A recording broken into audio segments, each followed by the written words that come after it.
Donald Trump arrives at a border outpost. What happens next leaves everyone in awe. It was meant to be just another typical day. Soldiers patrolled under the blazing sun, their eyes heavy with fatigue. They had become accustomed to being overlooked. No words of support. No one truly acknowledged them.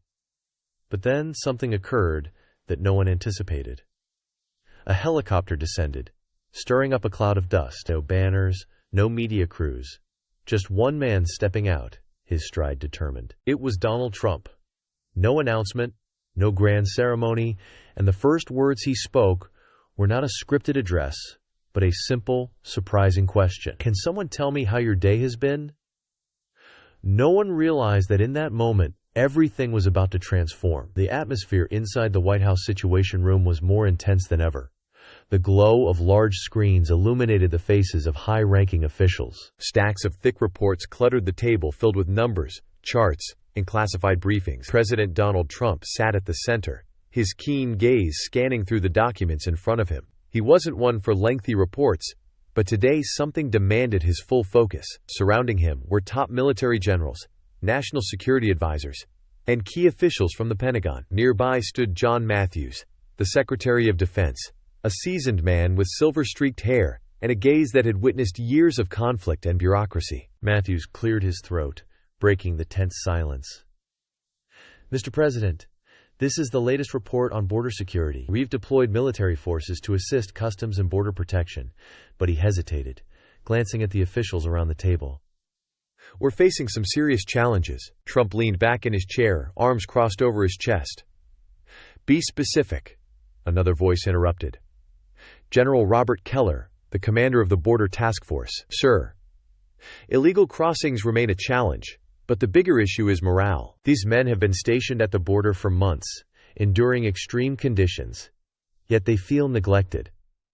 Internal reports indicate rising frustration. They lack resources, they lack recognition, and most importantly, they don't know if their sacrifices even matter. Trump clenched his fists on the table, his jaw tightening. He despised cold statistics. He wanted to hear about people, about real stories. The media isn't discussing this, Trump said, his voice low but resolute. All I see are articles about policy, about budgets, but no one is telling me that our soldiers out there feel abandoned. Matthews nodded grimly. Sir, we've proposed improvements, but bureaucratic processes are slow. It could take months, even years, before we see real change. Trump sat in silence for a moment, then suddenly tossed the report aside, his eyes resolute. I don't have time for another report. I want to see for myself what's happening. The room fell so silent that the ticking of the clock on the wall became deafening. Sir, General Keller finally spoke after a brief pause. Are you saying you want to go to the border yourself? Trump stood up, his gaze unwavering. Exactly. Get the plane ready. I want to meet our soldiers today. The officials exchanged uneasy glances. A border visit was not on the agenda. That meant no media coverage, no formal welcome, no prepared talking points. Just a president determined to confront reality firsthand. Matthews furrowed his brow. Sir, a trip like this comes with risks. The border isn't exactly safe, and without advanced planning, we can't guarantee. Trump raised a hand, cutting him off. John, I'm not asking for a press conference or a photo opportunity. I'm asking for the truth. If I can't stand among my soldiers, listen to them, see what they endure, then I have no business sitting in this chair. Silence lingered in the air for several seconds. Then Matthews exhaled sharply. Understood, Mr. President. We'll make the arrangements immediately. Trump nodded. Good. We leave in an hour. With that, he turned and strode out of the room, leaving behind a stunned group of officials. No one had anticipated the president to bypass all formalities and go straight to the front lines, but they all knew one thing for certain. When Donald Trump made up his mind, nothing could deter him. And so a historic journey began, an unplanned trip that would change everything. The helicopter trembled slightly as it sped southward, slicing through the expansive blue Texas sky. Below, endless stretches of rugged mountains sprawled across the land, interrupted only by dusty roads leading toward the Mexican border. Inside the cabin, no one spoke. The tension was palpable, stretched tight like a wire on the verge of snapping. President Donald Trump sat by the window, his sharp gaze fixed on the landscape beneath him. He had seen the border before, but this time it was different. It was no longer just images on a briefing screen or numbers in a report.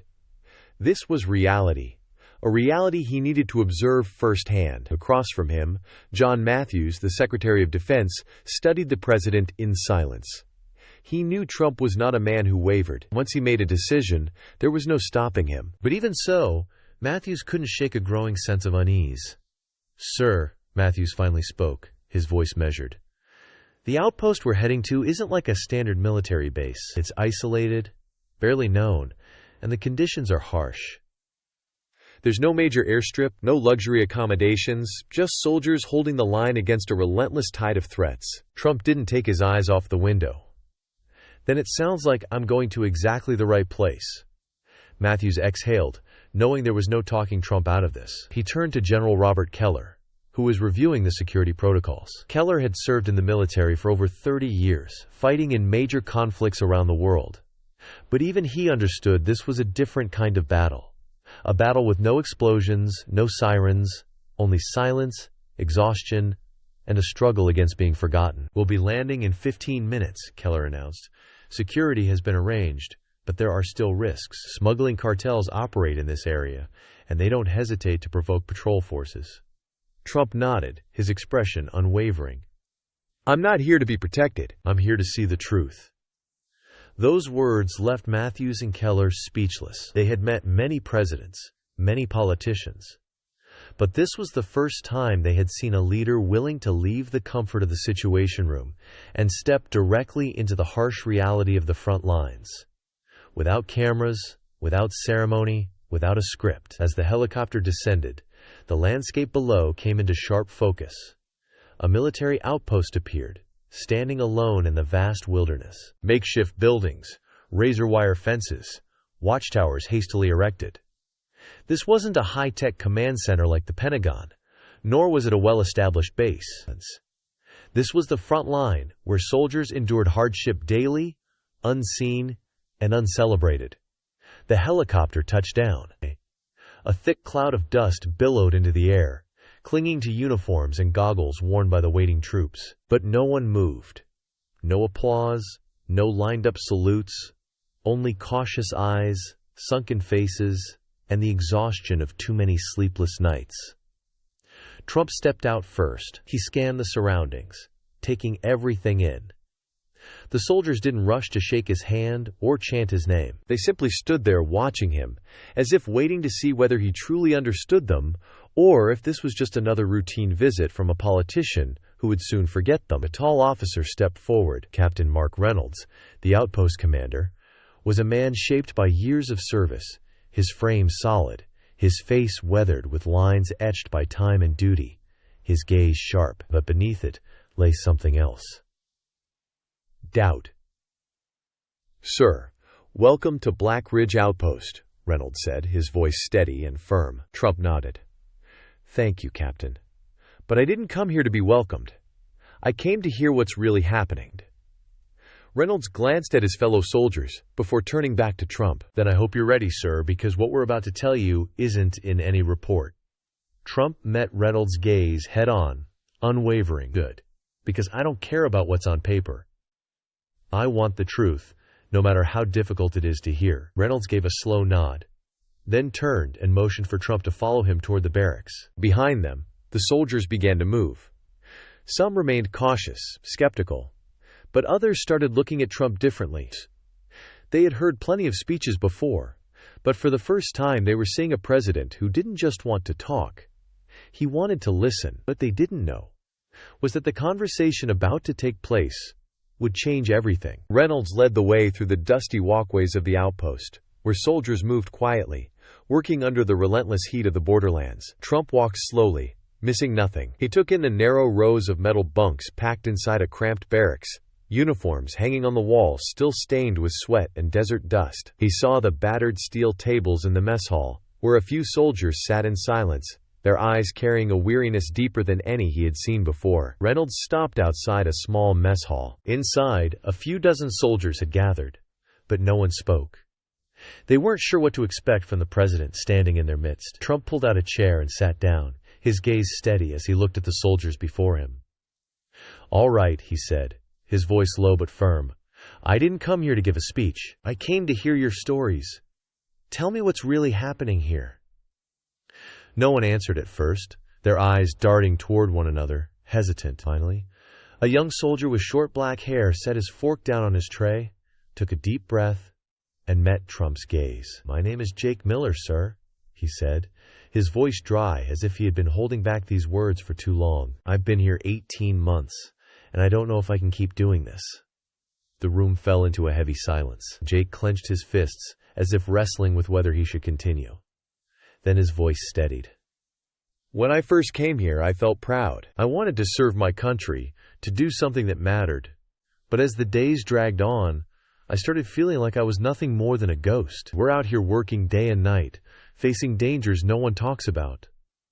I've watched my brothers get injured in firefights with smugglers. I've seen my friends collapse from exhaustion after 18-hour shifts, only to get up and keep going because there's no one else to take their place." Jake swallowed hard, his voice barely above a whisper. "But the worst part, sir, is when we look toward Washington, and we don't know if anyone actually cares about what we're doing out here." Trump didn't respond right away. He simply held Jake's gaze. There was no pity in his eyes, only a man who was truly listening. Just then, another voice broke the silence. "I'm Sergeant Emily Carter." A woman with chestnut-brown hair neatly tucked beneath her military cap sat across from Trump, her voice steady, but there was something heavy beneath it. "I've been here for 3 years, and that means I've missed my daughter's birthday 3 times. She exhaled softly, as if forcing herself to say the words out loud. "Every time I call home, she asks me, 'Mom, are you coming back this time?' And every time I have to say, 'No, sweetheart, Mommy is still on duty.'" Emily let out a small, almost bitter laugh, but her eyes betrayed her. They were filled with pain. How do you explain to a 6-year-old that her mother can't come home because her job is to protect a wall? Her words didn't carry anger, only a quiet, unanswered question. The room grew still. Then another voice, this time deeper, worn by years of service. "I'm Captain Thomas Walker," said an older soldier, his sun-weathered face etched with lines of experience. "I've served for over 25 years, and I used to believe that when my service was over, there'd be something waiting for me, a place to come back to." He paused, his voice thick with emotion. "But then I watched too many of my brothers return home to nothing. No job, no family, no support. One of my closest friends, someone I went to war with, someone who saved my life, died in a homeless shelter." Walker swallowed hard, his jaw tightening.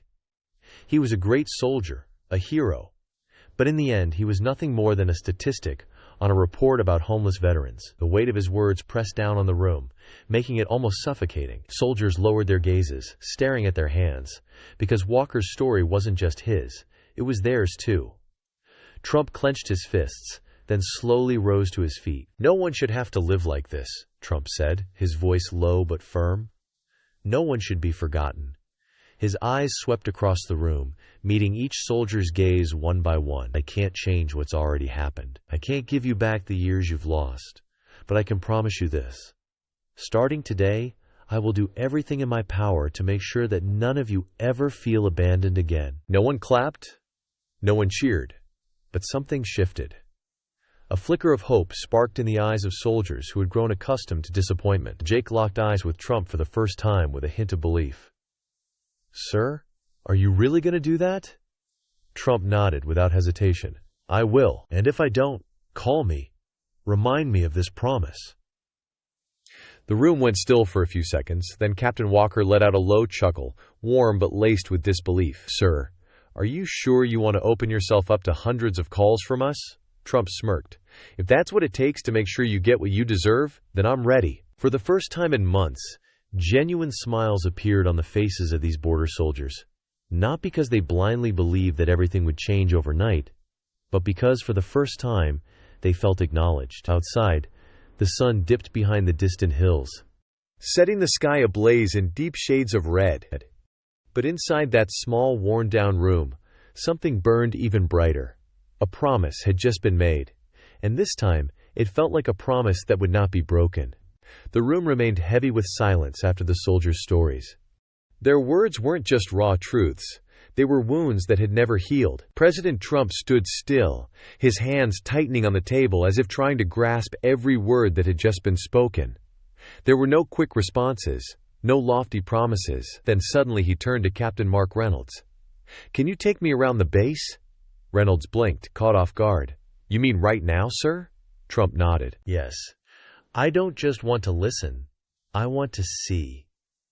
Reynolds glanced at the security team before giving a sharp nod. He signaled to the agents, who immediately adjusted their positions around the room. Some of Trump's advisors exchanged uneasy glances, but none of them spoke up. They all knew one thing. When Trump made up his mind, there was no stopping him. Trump stepped out of the mess hall, his stride firm against the dry, cracked earth. As he walked through the camp, he saw everything. The rows of metal bunks neatly arranged but worn from years of use, the faded uniforms hanging under the blistering sun, the water barrels nearly empty under the relentless desert heat. A group of soldiers was inspecting a patrol vehicle, their movements slow with exhaustion. Then Reynolds stopped near a small makeshift repair station. Inside, a handful of soldiers were working in silence, their hands covered in grease as they struggled to patch up an old armored vehicle. Reynolds turned to Trump, his voice edged with frustration. "This is what we have to work with, sir. These vehicles are over 10 years old. Half of them barely run anymore. We've set requests for replacements, but there's no funding, so we fix what we can with whatever scraps we have left." Trump ran his hand along the dented metal, his expression unreadable, but something in his eyes spoke volumes. Trump stepped forward, running his hand over the scratched and dented metal of the vehicle. He turned back to Reynolds.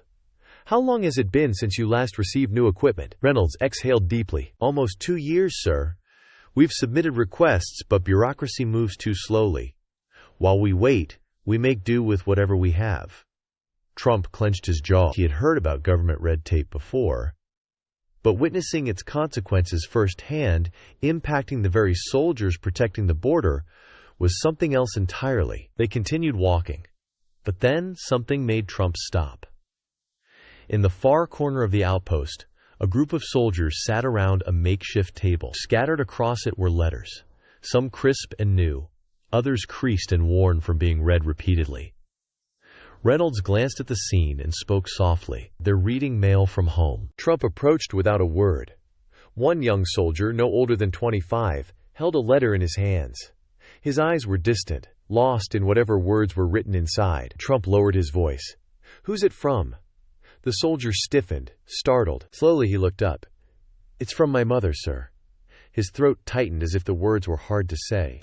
"She said she misses me, but she's not sure if I miss her because I haven't been home in 2 years. Silence fell over the group. Trump met the soldier's gaze, his expression unwavering. "Do you miss her?" The young soldier gripped the letter tightly, his voice unsteady. "Every single day." Reynolds cleared his throat. "Sir, this is the real issue. We love this country, but sometimes it feels like we have to choose between being a soldier and being a son, a father, a mother. We shouldn't have to choose." Trump stood still for a long moment. Then he exhaled sharply, as if something inside him had just snapped into place. "Enough." Every soldier turned to look at him, waiting. Trump faced Reynolds. "I can't stand here, listen to these stories, and do nothing. The moment I get back to Washington, I'm fixing this." Reynolds let out a small, cynical laugh, shaking his head. "Sir, I've heard a lot of politicians say that before." Trump locked eyes with him, unwavering.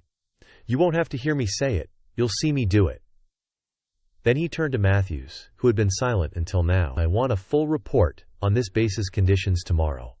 And don't give me a breakdown of the budget. I want to know exactly what we can fix right now." For the first time that day, Matthews looked surprised, and maybe, just maybe, a little impressed. "Yes, sir," Trump continued. "I also want an emergency plan to support soldiers like him." He gestured toward the young soldier still clutching his letter. "We're creating a rotation system so they can spend time with their families without compromising their mission." Reynolds folded his arms, studying Trump carefully. "And what about the ones who've already served, sir? The ones like Captain Walker, veterans with nowhere to go?" Trump didn't blink. We're going to change that. He turned to Keller. I want a full list of struggling veterans. I want to know where they are, what they need. We're launching a program for jobs, housing, and health care, and we're doing it now. The room fell into absolute silence. This wasn't a campaign promise. This was an order. Jake stared at Trump, caught between disbelief and hope. Sir, you're really going to do this? Trump nodded, his voice unwavering. I don't promise things I can't deliver. Black Ridge had never seen a moment like this. A president had come not to speak, but to listen, to see, and most importantly, to act. No one clapped. No one cheered. But something had shifted. A fragile hope had begun to flicker in the hearts of men who had long since stopped believing. Trump turned to Matthews and Keller. Are we done here? For the first time, Reynolds allowed himself to smile just a little. Sir, I think we're only just getting started. 3 weeks after President Trump's visit, Black Ridge Outpost had changed in ways no one expected. Reports that would have taken months, sometimes years, to be reviewed had now been approved in days. Emergency funding was released. New patrol vehicles arrived. Additional protective gear and food supplies were delivered. But the most significant change: a new system was implemented, one that finally allowed frontline soldiers to rotate home on leave, spending time with their families without jeopardizing the mission. In Washington, Trump didn't stop at improving conditions at the outpost. He personally led an initiative to expand veteran support programs, ensuring that those who had served were not forgotten after leaving the military. Job assistance, housing programs expanded, healthcare services. What had once been statistics on a report were now becoming real actions. Calls were made, files were opened, lives were being changed.